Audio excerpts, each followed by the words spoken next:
Hi friends, ಎಲ್ಲರಿಗೂ ನಮಸ್ಕಾರ. ಪುಷ್ಪ Raghu YouTube ಚಾನಲ್ಗೆ ಸ್ವಾಗತ. ಇವತ್ತು ನಾನು ಮಾಡುವಂತಹ ರೆಸಿಪಿ ಟೊಮೊಟೊ ರಸಮ್. ಈ ಕ್ಲೈಮೇಟ್ಗೆ ಈ ಥರ ಒಂದು ರಸಮ್ ಮಾಡಿಕೊಟ್ರೆ ಬಾಯಿ ಚಪ್ಪರಿಸ್ಕೊಂಡು ತಿನ್ನುವಂತಹ ರೆಸಿಪಿ ಇದು. ಸೊ ನೀವು ಬ್ಯಾಚುಲರ್ಸ್ ಆಗಿದ್ದರೂ ಕೂಡ ಮಾಡ್ಕೊಂಡು ತಿನ್ಬೋದು. ಇದನ್ನು ಮಾಡೋದು ಸುಲಭನೇ. ಇದಕ್ಕೆ ಬೇಕಾಗಿರೋ ಇಂಗ್ರೀಡಿಯೆಂಟ್ಸ್ ನೋಡ್ಕೊಂಡು ಬರೋಣ ಬನ್ನಿ. ಇಲ್ಲಿ ನಾನು 2 ಮೀಡಿಯಮ್ ಸೈಜು ಹುಳಿ ಟೊಮೊಟೊ ಅಂದರೆ ನಾಟಿ ಟೊಮೊಟೊ ತಗೊಂಡಿದ್ದೀನಿ. 2 ಹಸಿಮೆಣಸಿಕಾಯಿ, ಕೊತ್ತಂಬರಿ ಸೊಪ್ಪು,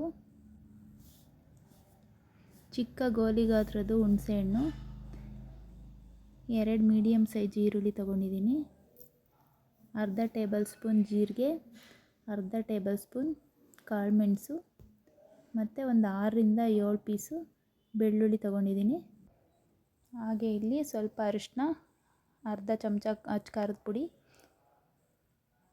ಮೆಣಸಿನ್ಕಾಯಿ ಮತ್ತು ಕರಿಬೇವು, ಒಗ್ಗರಣೆಗೆ ಸಾಸಿವೆ ಮತ್ತು ಎಣ್ಣೆ, ರುಚಿಗೆ ತಕ್ಕಷ್ಟು ಉಪ್ಪು. ಈಗ ಯಾವ ರೀತಿ ಮಾಡೋದು ಅಂತ ನೋಡೋಣ. ಮೊದಲಿಗೆ ಒಂದು ಸ್ಟವ್ ಮೇಲೆ ಪಾತ್ರೆ ಇಟ್ಕೊಂಡು ರಸಮ್ಗೆ ಎಷ್ಟು ಬೇಕೋ ಅಷ್ಟು ನೀರು ಹಾಕೋತಿದ್ದೀನಿ. ನಾನಿಲ್ಲಿ ತಗೊಂಡಿರೋದು 2 ಟೊಮೊಟೊ, ಹಾಗಾಗಿ ಜಾಸ್ತಿ ನೀರು ಹಾಕೋಕ್ಕೆ ಹೋಗಬೇಡಿ, ತೆಳ್ಳಗಾಗುತ್ತೆ, ಚೆನ್ನಾಗಿರಲ್ಲ.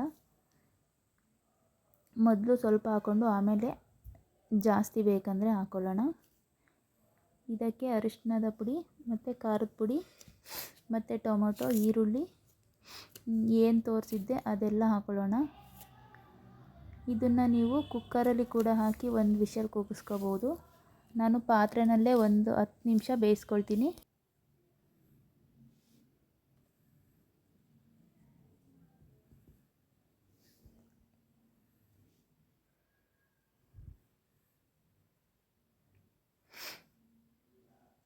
ಇವಾಗ ನಾನು ಪಾತ್ರೆಗೆ ಇದೆಲ್ಲ ಹಾಕಿದ್ನಲ್ಲ, ಇದೆಲ್ಲ ಹಾಕಿ ಮಿನಿಮಮ್ ಒಂದು 10 ನಿಮಿಷ ಚೆನ್ನಾಗಿ ಬೇಯಿಸ್ಕೊಂಡಿದ್ದೆ.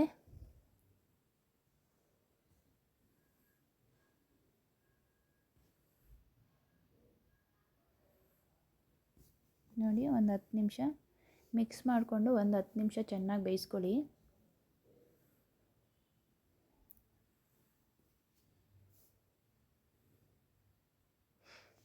ನೋಡಿ, ಟೊಮೊಟೊದಲ್ಲಿರುವಂತಹ ಸಿಪ್ಪೆ ಎಲ್ಲ ಬರಬೇಕು, ಕಲರ್ ಚೇಂಜ್ ಆಗಬೇಕು ಮತ್ತು ಘಮ ಬರುತ್ತೆ ನಿಮಗೆ ಬೇಯುವಾಗ. ಅದೆಲ್ಲ ಬಂದಮೇಲೆ ಮಿನಿಮಮ್ 10 ನಿಮಿಷದವರೆಗೂ ಬೇಯಿಸ್ಕೊಳ್ಳಿ.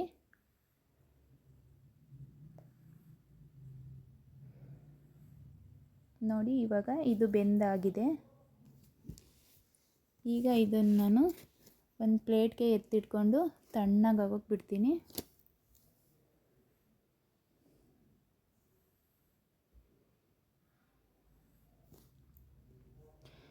ಈ ರೆಸಿಪಿನ ಬೆಳಗ್ಗೆ ನಾಷ್ಟಕ್ಕೂ ಕೂಡ ನಾವು ಮಾಡ್ಕೊಳ್ಬೋದು. ಇಡ್ಲಿ ದೋಸೆಗೆ ತುಂಬ ಚೆನ್ನಾಗಿರುತ್ತೆ.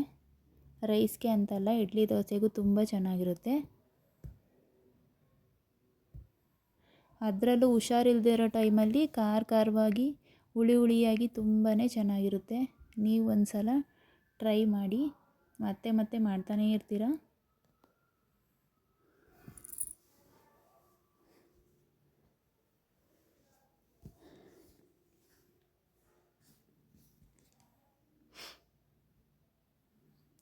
ಸೊ ಇದಕ್ಕೆ ಸ್ವಲ್ಪ ಉಪ್ಪು ಹಾಕ್ಕೊಂಡು ಮಿಕ್ಸಿಯಲ್ಲಿ ನುಣ್ಣಗೆ ರುಬ್ಕೊಳ್ತೀನಿ. ನುಣ್ಣಗೆ ಅಂದರೆ ತೀರಾ ಕ್ರೀಮಿಯಾಗಿ ರುಬ್ಕೋಬೇಡಿ, ಸ್ವಲ್ಪ ತರ್ತರಿಯಾಗಿ ರುಬ್ಕೊಳ್ಳಿ.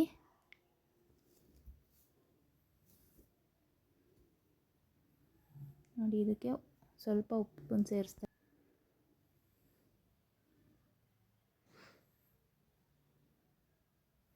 ನೋಡಿ, ಇಷ್ಟು ರುಬ್ಬಿದರೆ ಸಾಕು. ಜಾಸ್ತಿ ನುಣ್ಣಗೆ ರುಬ್ಕೊಂಡ್ರೆ ರುಚಿ ಸಿಗಲ್ಲ, ನೀರು ಥರ ಆಗಿಬಿಡುತ್ತೆ. ಇವಾಗ ನಾನು ಬಾಂಡಿನಲ್ಲಿ ಬೇಯಿಸಿದ್ನಲ್ಲ ಅದರಲ್ಲೇ ಹಾಕ್ಕೊತೀನಿ.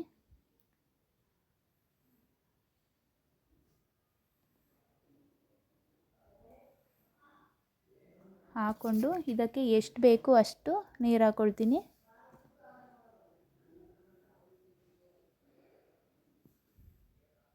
ಜಾಸ್ತಿ ನೀರು ಹಾಕೋಕ್ಕೆ ಹೋಗಬೇಡಿ. ನೀರು ಹಾಕ್ಕೊಂಡು ಇದನ್ನ ಚೆನ್ನಾಗಿ ಮಿಕ್ಸ್ ಮಾಡ್ಕೊಳ್ಳೋಣ.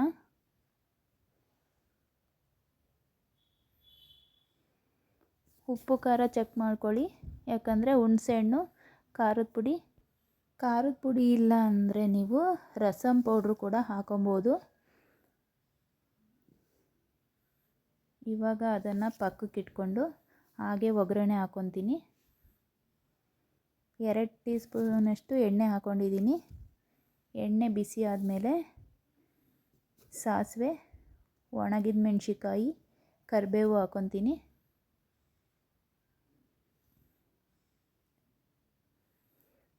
ಇದನ್ನ ಚೆನ್ನಾಗಿ ಫ್ರೈ ಮಾಡ್ಕೊಳ್ಳೋಣ.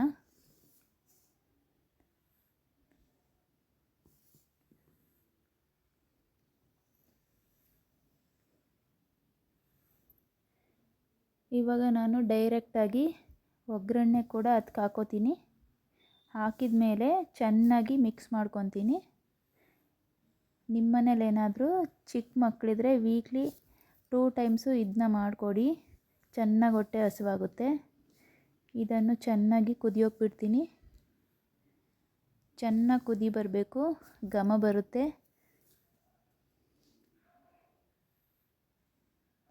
ಆವಾಗ ಕೊತ್ತಂಬರಿ ಸೊಪ್ಪನ್ನ ಹಾಕ್ಕೊತೀನಿ. ಮತ್ತು ಉಪ್ಪು ಖಾರ ಕಡಿಮೆ ಇದ್ದರೆ ಚೆಕ್ ಮಾಡಿಕೊಂಡು ಹಾಕ್ಕೊಳ್ಳಿ. ಮತ್ತು ಈ ರಸಮ್ನ 2 ದಿನ ಇಟ್ಕೊಂಡು ತಿನ್ಬೋದು, ತುಂಬಾ ಹೆಲ್ದಿಯಾಗಿರುತ್ತೆ. ನಾನು ಮಾಡಿರೋ ಅಂತಹ ರಸಮ್ ರೆಸಿಪಿ ನಿಮಗೆಲ್ಲ ಇಷ್ಟ ಆಗಿದ್ದರೆ ನೀವು ಸಹ ಮನೆಯಲ್ಲಿ ಮಾಡ್ಕೊಳ್ಳಿ.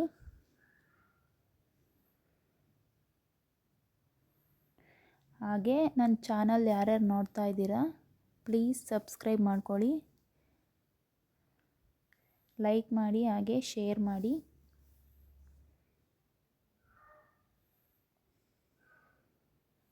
ಈ ವಿಡಿಯೋ ನೋಡ್ತಾ ಇರೋರು ಎಲ್ಲರಿಗೂ ಧನ್ಯವಾದಗಳು.